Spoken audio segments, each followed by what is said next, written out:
Sounds really complicated.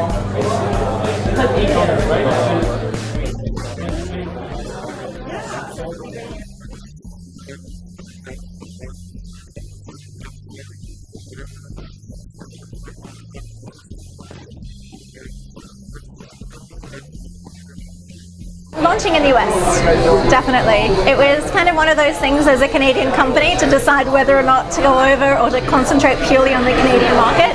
But obviously the size in the US was hugely advantageous to us, but it was also a huge investment in terms of marketing and getting some traction down there.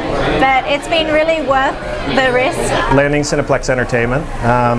Obviously Cineplex has almost a 70% market share in this country, so that was a big coup for us. Being nominated by my school, Emily Carr University of Art and Design, to be part of the craft community of Canada at this past spring's One of a Kind show in Toronto. We reached 2 million in revenue last year, and we're on track to hopefully double that this year. So things have been really picking up for us. For me personally, I am a Canadian delegate for the G20 Youth Entrepreneurship Summit, and I think for sure that's been definitely a highlight for my life.